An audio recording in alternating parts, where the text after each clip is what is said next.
ഒരു സംഗീതമായിട്ടോ സ്വയം ഒരു വാദ്യോപകരണമൊക്കെ ആയിട്ട് നനച്ചു പോയ ഒരാളായിട്ട് വേണമെങ്കിലും ഫ്രാൻസിനെ വായിച്ചെടുക്കാവുന്ന. അപ്പം അവനവൻ്റെ ഒരു ഭാവനാലോകത്തിൻ്റെ അധിപൻ അതേ മീതിയിരിക്കുന്ന ആളാണ്. യു അലോൺ, ഞാൻ നിൻ്റേതാ. ഇങ്ങനെ ചുറ്റിനുമുള്ള ഓരോന്നിൻ്റെയും പ്രഷ്യസ്നസ് മനസ്സിലാക്കുമ്പോൾ മാത്രമേ നമുക്ക് നമ്മുടെ മൂല്യത്തെക്കുറിച്ചും നമ്മുടെ വർത്തിനെക്കുറിച്ചും ഒക്കെ ഒരു ധാരണ ഉണ്ടാകും.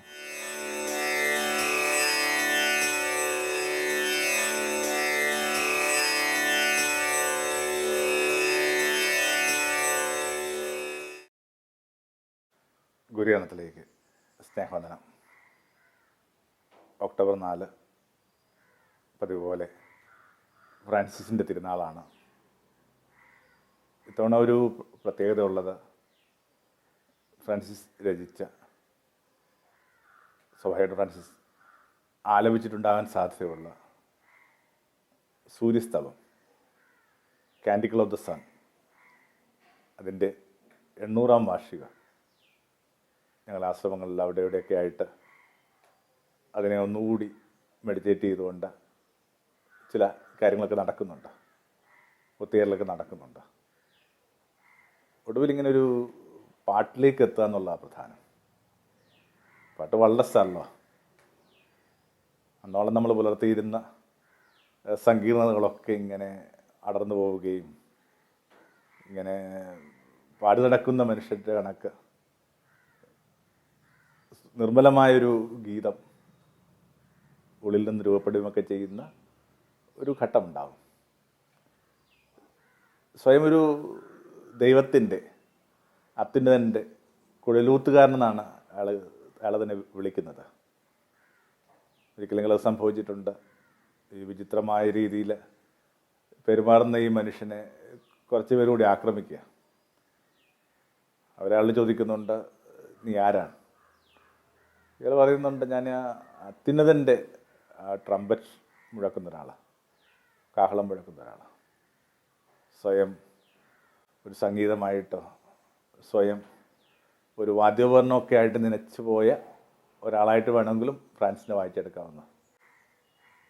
ചെറുപ്പത്തിൽ വായിച്ചുള്ളൊരു കുഞ്ഞ് കവിതയുണ്ട്. ഓർമ്മ അനുസരിച്ചിട്ട് സിദ്ധാന്ത മാഷിൻ്റെ ആണ്. ഏകദേശം ഇങ്ങനെയൊക്കെയാണ് ആ കവിത. ദേശത്തിൻ്റെ ആചാര്യനുണ്ട്, സകലരെയും പഠിപ്പിക്കുന്ന, പ്രകാശിപ്പിക്കുന്ന, എല്ലാ സമസ്യകൾക്കും പൂർണ്ണമുണ്ടെന്നൊക്കെ ദേശക്കാർ വിശ്വസിച്ചിരുന്ന ഒരു മനുഷ്യൻ. ഒരു ദിവസം അയാളെ കുറച്ച് കുഞ്ഞുങ്ങൾ കൂടി പിടികൂടുക. നിനക്ക് അവർക്കിടയിൽ ചോദിക്കുന്ന കുറച്ച് കുസൃത ചോദ്യങ്ങളായിട്ട് ചോദിച്ചു. ചെമ്പരത്തിപ്പൂ ചുവന്നിരിക്കുന്നത് ഭൂമിയുടെ തീയുള്ളതുകൊണ്ടാണോ? അങ്ങനത്തെ നമ്മളെ ബുദ്ധിമുട്ടിലാക്കുന്ന കുറച്ച് ചോദ്യങ്ങളാണ്. കുട്ടികൾ അവരുടെ കൗതുകത്തിലേക്കും പൊട്ടിച്ചിരിലേക്കും മടങ്ങിപ്പോയി. പക്ഷെ അതിനുശേഷം ഇയാളുടെ ജീവിതം ബുദ്ധിമുട്ടിലായി. ആ രാത്രിയിൽ അയാളെ തന്നെ അസസ് ചെയ്യുമ്പോൾ അയാൾ ഇങ്ങനെയാണ് പറഞ്ഞത്, ഒരു ദേശത്തിന് മുഴുവൻ ഉത്തരം കൊടുക്കാമെന്നൊക്കെ മോഹിച്ച് ഞാൻ ജീവിച്ചു. ഇപ്പോഴാവട്ടെ ഈ കുഞ്ഞുങ്ങൾ പോലും എന്നെ തോൽപ്പിക്കുന്നു.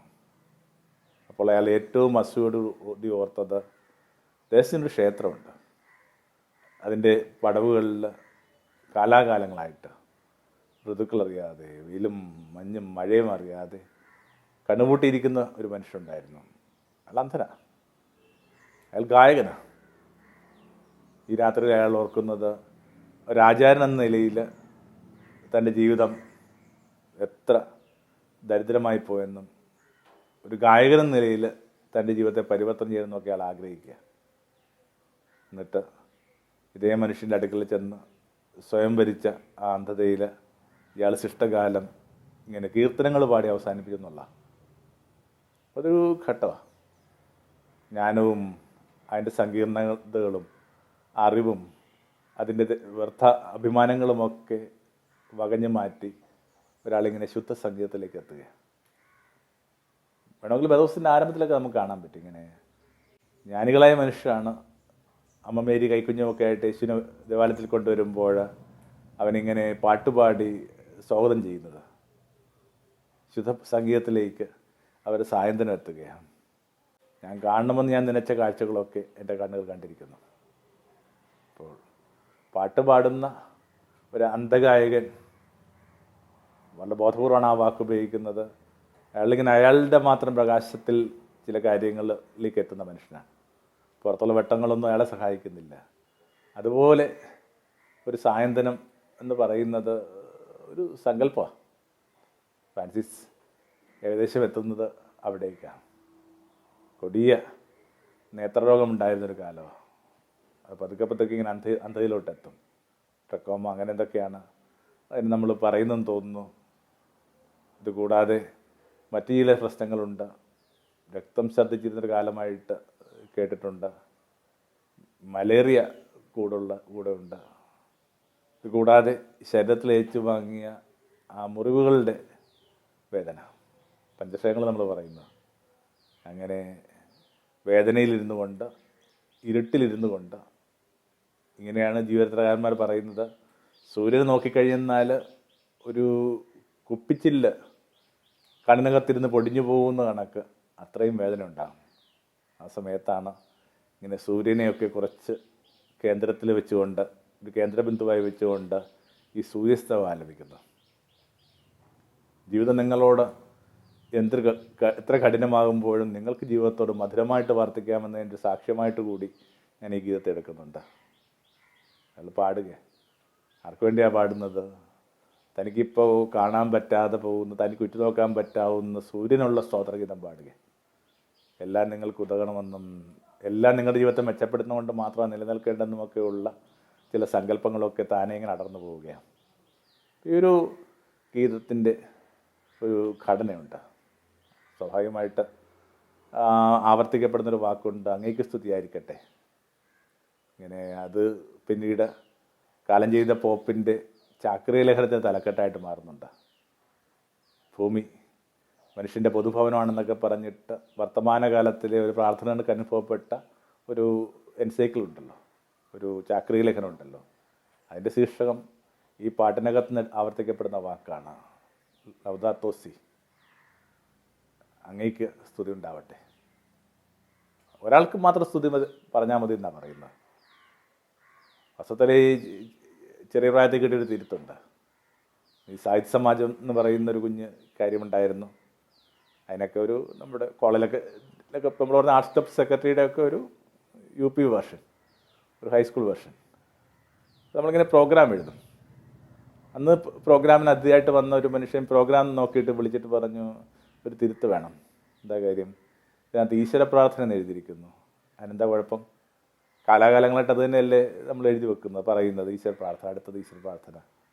അപ്പോൾ പുള്ളി പറഞ്ഞു, അതിൻ്റെ അർത്ഥം എന്താണ്? അനവധിയായ പ്രാർത്ഥന ഉണ്ടെന്നല്ലേ. പ്രാർത്ഥനകൾ ഒരാൾക്ക് മാത്രം അർഹതപ്പെട്ടാണ്.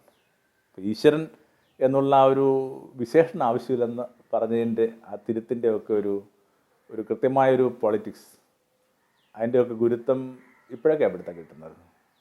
എല്ലാ പ്രാർത്ഥനകളും വാസ്തവത്തിൽ ഭൂമിയിലെ പ്രഭുക്കന്മാരുടെ നിഷേധം. ഈ ദേശത്തെ ഏറ്റവും ഭംഗിയുള്ള പ്രാർത്ഥന എന്നൊക്കെ നമ്മൾ കരുതുന്ന ദൈവദശം എടുക്കുക. ആ ദൈവദശത്തിനകത്തൊക്കെ എങ്ങനെയാണ് സന്ധിയിൽ നമ്മുടെ ചുറ്റിനുമുള്ള ഭവനങ്ങളിൽ നിന്ന് ആ പാട്ടും ശ്രദ്ധിച്ചാൽ നല്ലതായിരിക്കും. നവസ്ത്രാദി മുട്ടാതെ ഞങ്ങൾക്ക് തരുന്ന നീ മാത്രമാണ് ഏകതമ്പുരാൻ.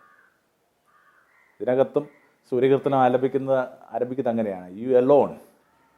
ആ എലോൺ എന്ന് പറഞ്ഞ വാക്കിനെ അണ്ടർലൈൻ ചെയ്യണം. കാരണം അനവധിയായ പ്രഭുക്കന്മാരുണ്ടായിരുന്നു. ഇപ്പോൾ ഗുരുദേവൻ്റെ തന്നെ ആ പ്രാർത്ഥന എങ്ങനെയാണ് ഇത്രയും പൊളിറ്റിക്കലായിട്ട് മാറുന്നത്? ഒക്കെ കരുതുന്ന ഒരു കാലം ഉണ്ടായിരുന്നു. ഈ ദേശത്ത് ഏറ്റവും കോമൺ ആയിട്ട് ഉപയോഗിച്ചിരുന്ന വാക്കായിരുന്നു തമ്പ്രാനെ. ഏതെങ്കിലും തരത്തിൽ സാമ്പത്തികമായിട്ടോ ജാതീയമായിട്ടോ വംശീയമായിട്ടോ ഒക്കെ ഇങ്ങനെ വിളുമ്പത്ത് നിൽക്കുന്ന കരുതുന്ന മനുഷ്യർക്ക്, ഈ വരമ്പത്തുകൂടി പോകുന്ന മനുഷ്യരെ വിളിക്കേണ്ട വാക്കായിരുന്നു ഈ തമ്പ്രാൻ എന്ന് പറയുന്നത്. അനവധിയായ തമ്പ്രാക്കന്മാരുണ്ടായിരുന്നൊരു കാലത്ത്, ഒരന്നവും വസ്ത്രവും നിങ്ങൾക്ക് നിഷേധിച്ചിരുന്നൊരു കാലത്ത്. കാരണം പകയൊക്കെ തീർക്കുന്നത്, ചെറിയ ചെറിയ വെറുപ്പുകൾ തീർക്കുന്നത് ഈ കൂലി കൊടുക്കാതെ. കൂലി എന്ന് പറയുന്ന അക്കാലത്ത് നെല്ലായിരുന്നു. അത് ശനിയാഴ്ചയാണ് കൊടുത്തോണ്ടിരുന്നത്, അത് കൊടുക്കത്തില്ല. അവരോടി ഒരാഴ്ച അക്ഷരാർത്ഥത്തിൽ നിങ്ങളുടെ വീടിനകത്ത് ഇങ്ങനെ തീ പുകയില്ല. അങ്ങനെ ചെറിയ പ്രഭുക്കന്മാർ നമ്മുടെ ജീവിതത്തേക്ക് ഇട്ട് പന്താടുന്നൊരു കാലത്തിൽ ഈ ഒരേ ഒരു പ്രഭുവിനെ കണ്ടെത്തുക എന്നുള്ള പ്രധാനം. വാസ്തവത്തിൽ ഫ്രാൻസിസ്കൻ സ്പിരിച്വാലിറ്റി എന്ന് പറയുന്നത് ഈ ഒറ്റ പ്രഭുവിനെ കണ്ടെത്തുമ്പോഴാണ് വലിയ സ്വാതന്ത്ര്യം. അത്യുന്നതൻ്റെ കുഴലൂത്തുകാരൻ എന്നാണ് ഈ മനുഷ്യൻ ഇയാളെ തന്നെ വിശേഷിപ്പിക്കുന്നത്. വേറെ ഒന്നും അയാൾക്ക് വേണ്ടി കരുതി വെക്കുന്നില്ല. ഒരിക്കലും ഏതൊക്കെയോ ഒരു രീതിയിൽ ഈ മനുഷ്യൻ സംശയിക്കപ്പെടുകയാണ്. ഇയാളുടെ പ്രത്യേക രീതിയിലുള്ള ചില മൂമെൻറ്റ്സ് കണ്ടിട്ട്, ആ വിചിത്രമായ വേഷം കണ്ടിട്ട് ഈ മനുഷ്യനെ പ്രഹരിക്കുന്നുണ്ട് ഒരിടത്ത് വെച്ച്. എന്നിട്ട് അവർ ചോദിക്കുന്നുണ്ട്, നിങ്ങൾ ആരാണ്? ഞാനോ? ഞാൻ അത്യുന്നതൻ്റെ കുഴലൂത്തുകാരനാണ്. അത് വലിയ സ്വാതന്ത്ര്യമാണ്. അവിടുത്തേതാണെന്ന് പറയുന്ന ഒരു ബോധത്തിൽ നിന്നാണ് ഏറ്റവും വലിയ സ്വാതന്ത്ര്യം ആരംഭിക്കുന്നത്. യേശുവൊക്കെ പറയുന്ന സത്യം നിങ്ങളെ സ്വതന്ത്രരാക്കുക എന്ന് പറഞ്ഞ അർത്ഥം എന്താണ്? എന്തുമാത്രം ചെറിയ ചെറിയ മനുഷ്യരാണ് നമ്മൾ അടിമകളാക്കിക്കൊണ്ടിരിക്കുന്നത്. ഈ കവികളൊക്കെ പറയുന്ന കണക്ക് നിങ്ങൾ നിങ്ങളുടേതായൊരു ദ്വീപ് സൃഷ്ടിച്ചില്ലെങ്കിൽ മറ്റുള്ളവർ നിങ്ങൾക്ക് വേണ്ടി രൂപപ്പെടുത്തിയ ദ്വീപിനകത്ത് നിങ്ങൾ ശ്വാസം മുട്ടിയും ഭക്ഷണം കഴിക്കാതെയും ഒക്കെ ഇങ്ങനെ മരിച്ചു പോകും, ശ്വാസം മുട്ടി മരിച്ചു പോകും. അപ്പം അവനവൻ്റെ ഒരു ഭാവനാലോകത്തിൻ്റെ അധിപൻ അത് മീതയിരിക്കുന്ന ആളാണ്. യു അലോൺ, ഞാൻ നിൻ്റേതാ. പഴയ പോപ്പ് ജോൺ പോൾ സെക്കൻഡൊക്കെ എങ്ങനെയാണ് കത്തുകൾ എഴുതി അവസാനിപ്പിച്ചിരുന്നത്? Totally yours. അതിൻ്റെ ഒരു ഇറ്റാലിയൻ വേർഷൻ. പൂർണ്ണമായിട്ടും നിൻ്റേതാ. നമ്മുടെ ദേശത്തെ ഒരു ആചാരനെ കുറിച്ച് നമ്മൾ കേട്ടിട്ടില്ലേ? അയാളിങ്ങനെ അപ്പൻ്റെ കടയിൽ ഇങ്ങനെ പല രീതിയിൽ അതിൻ്റെ വേർഷൻസ് ഉണ്ട്. എന്തോ ഒരു കാര്യം ഈ മനുഷ്യൻ അളന്നുകൊണ്ടിരിക്കുക. അപ്പോൾ അയാളുടെ ഭാഷയിൽ അത് എണ്ണി തുടങ്ങിയാണ്. എക്തോത്തീൻ, അങ്ങനെ അത് 13 എത്തിയ. ബാര എന്ന് പറയുന്ന 12, തേര എന്ന് പറയുന്ന 13. ഈ 13 ഈ മനുഷ്യൻ്റെ എണ്ണം തെറ്റിയ. കാരണം അതിന് രണ്ടർത്ഥം കൂടിയുണ്ട്. തേര, യുവസ്. അപ്പം ആ മനുഷ്യൻ്റെ വീണ്ടും വിചാരം ഉണ്ടാവുകയാണ്, ഞാൻ ആരുടേതാ? ഒടുവിൽ അയാൾക്ക് ഒരു മിന്നൽ വെളിച്ചം ഉണ്ടാവുകയാണ്, ഐ എം യുവേഴ്സ്, തേര. അന്ന് ഈ മനുഷ്യൻ ഈ വ്യാപാരവും താൻ അന്നോളം ജീവിച്ചിരുന്ന ജീവിതവുമൊക്കെ ഉപേക്ഷിച്ച് ഇങ്ങനെ ആന്തരികതയുടെ വെളിച്ചമുള്ള പാതയിലേക്ക് നടന്നു പോവുകയാണ്. വിദേശത്തെ ആചാരനാണെന്ന് ഞാൻ സൂചിപ്പിച്ചു. ഇങ്ങനെ ഗുരുനാനാക്കിനെ കുറിച്ചത് പറയുന്നത്. ശൈവമതത്തിൻ്റെയൊക്കെ ആ ഒരു തുടക്കം കുറിച്ച ഗുരുവിനെക്കുറിച്ചായി പറയുന്നത്. ഐ ആം യുവേഴ്സ്, ഞാൻ ആരുടേതാണെന്നുള്ളത് ആദ്യം ഡിഫൈൻ ചെയ്താൽ അവിടെ തൊട്ട് ഈ ഒരു സങ്കീർത്തനം ഒന്ന് പതുക്കെ ഒന്ന് വായിച്ചെടുക്കുകയാണെങ്കിൽ ഇങ്ങനെ പല രീതിയിലുള്ള വെളിച്ചത്തിൻ്റെ പൊട്ടുകൾ ഇങ്ങനെ നമ്മുടെ ആന്തരികതയിലേക്ക് പ്രവേശിക്കുന്നതായിട്ട് കാണാം. ഇതിങ്ങനെ ഇരുട്ടിലിരുന്ന് എഴുതിയ വെളിച്ചത്തിൻ്റെ പാട്ടാണ്. തെല്ല് ഇരുട്ടിലായിരിക്കുമ്പോൾ, ആത്മവിശ്വാസം കുറയുമ്പോൾ, ലൈഫിന് വൗച്ചിങ്ങോ വാലിഡേഷനോ ഒക്കെ കുറവെന്ന് തോന്നുമ്പോൾ വെറുതെ ഓർത്തോളൂ, ഐ ആം യുവേഴ്സ്. മറ്റെന്താ? അവൻ്റേതാണെന്ന് പറയുന്നൊരു മുദ്ര കൊടുക്കുന്ന വ്യത്യാസമുണ്ട്. വാസ്തവത്തിൽ ഇതിൻ്റെ ഒരു പശ്ചാത്തലം പിടുത്തം കിട്ടാത്തത് കൊണ്ടാണ് നമ്മുടെ ഈ ദേശത്ത് ഒരു പക്ഷേ വളരെ കോമണായിട്ട് മനുഷ്യ ഉപയോഗിക്കുന്നൊരു യേശു മൊഴിയുണ്ട്, സീസണിനുള്ളത് സീസണിന്, ദൈവത്തിലുള്ള ദൈവത്തിന്. അതിങ്ങനെ പരസ്പരം ഒരു തരത്തിലും സിക്സാഗ് ചെയ്യേണ്ട വിധത്തിലുള്ള രണ്ട് കാര്യങ്ങളെ സൂചിപ്പിക്കാനായിട്ട് എപ്പോഴും നമ്മൾ പറയും, പൊളിറ്റിക്സും റിലിജ്യനും. രണ്ടാണ്. രണ്ടിനും ഇടയിൽ എന്ത് ചെയ്യുന്നുണ്ട്, ഇങ്ങനെ കൂട്ടിയോജിക്കേണ്ട സന്ധികളൊന്നുമില്ല എന്നൊക്കെ പറയാൻ വേണ്ടി ഉപയോഗിക്കുന്നൊരു വാക്കാണ് സീസണുള്ള സീസണിന്, ദൈവത്തിലുള്ള ദൈവത്തിന്. ഇതൊക്കെ ഇങ്ങനെ വേദപുസ്തകം നിങ്ങൾ വളരെ വേഗത്തിൽ വായിച്ചു പോകുന്നതിൻ്റെ പ്രശ്നമാണ്. അതിൻ്റെ പശ്ചാത്തലം എന്താണ്? സീസണിന് കപ്പം കൊടുക്കുകയോ വേണ്ടോ? ചെറിയ പ്രഭുക്കന്മാർക്ക്, ഭൂമിയിലെ തമ്പുരാന്മാർക്ക് വിധേയപ്പെടണമെന്നാണ് വാക്കിൻ്റെ അർത്ഥം. കപ്പം കൊടുക്കാന്ന് പറഞ്ഞ വാക്കിൻ്റെ അർത്ഥം എന്താണ്? ടാക്സ് എന്ന അർത്ഥത്തിൽ മാത്രമല്ലല്ലോ, നിങ്ങൾ വിധേയരായിട്ട് ജീവിക്കണം എന്നുള്ളതാണ് ആ ചോദ്യം. അപ്പോൾ യേശു പറഞ്ഞു, നിങ്ങൾ കപ്പം കൊടുക്കാൻ ഉപയോഗിക്കുന്ന നാണയം കാണട്ടെ. എന്നിട്ട് അവർ ആ നാണയം കാട്ടുന്നു. എന്നിട്ട് യേശു ചോദിച്ചു, ഇതിൽ മേലെഴുത്തും സ്വരൂപം ആരുടേതാണ്? ഇതിൽ ഇംപ്രിൻ്റ് ആരുടേതാണ്? സ്വാഭാവികമായിട്ട് അതിങ്ങനെ കമ്മട്ടത്തിലടിച്ച സീസൺ അവകാശപ്പെട്ട സീസറിൻ്റെതാണ്, സീസറിൻ്റെ മുദ്രയാണത്. സീസറിൻ്റെ രൂപമാണ് അതിനകത്ത് ഇങ്ങനെ അടയാളപ്പെടുത്തിയിരിക്കുന്നത്. അപ്പോൾ യേശു പറഞ്ഞു, സീസണുള്ള സീസണിന്, ദൈവത്തിലുള്ള ദൈവത്തിന്. എന്താ അതിൻ്റെ അർത്ഥം?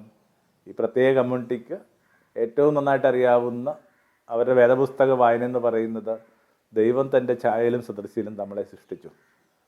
എന്നുവെച്ചെന്നാൽ സീസർ നാണയത്തെ കമ്മട്ടത്തിൽ നിന്ന് രൂപപ്പെടുത്തുമ്പോൾ അതിനകത്ത് അയാളുടെ മുദ്ര പതിഞ്ഞ് കിടക്കുന്ന കണക്ക് നിങ്ങൾ രൂപപ്പെട്ട ആരിൽ നിന്നാണ്? ഈശ്വരിൽ നിന്ന്. അങ്ങനെയെങ്കിൽ നാണയത്തിൽ സീസറിൻ്റെ മുദ്ര ഉള്ളതുപോലെ നിങ്ങളുടെ ഉള്ളിലെ മുദ്ര എന്ന് പറയുന്നത് ഈശ്വരൻ്റെതാണ്. അതുകൊണ്ട് ആത്യന്തികമായിട്ട് നിങ്ങൾ ഈശ്വരന് മാത്രം വിധേയപ്പെട്ട് ജീവിക്കുക എന്ന് പറയുന്ന വലിയ സ്വാതന്ത്ര്യത്തിൻ്റെ ഒരു സ്റ്റേറ്റ്മെൻറ്റാണ് ഇന്ന് കോംപ്രമൈസിൻ്റെ ഒക്കെ ഒരു സ്റ്റേറ്റ്മെൻറ്റായിട്ട് പലരും ഗണിക്കുകയും ആവർത്തിച്ച് പറഞ്ഞുകൊണ്ടിരിക്കുകയും ചെയ്യുന്നത്. അപ്പോൾ പ്രയർ എന്ന് പറയുന്നത് തന്നെയാണ് ഏറ്റവും വലിയ ലിബറേഷൻ. ഒറ്റാളേ ഉള്ളൂ. എന്നിട്ടോ ആ ഒറ്റാൾ പല രീതിയിൽ നമ്മുടെ ചുറ്റിനും നമുക്ക് വേണ്ടിയുമൊക്കെ നമ്മുടെ ലോകത്തെ മെച്ചപ്പെടുത്താനും നമ്മളെ മെച്ചപ്പെടുത്താനും വേണ്ടി നമുക്ക് ചുറ്റുമുണ്ട്.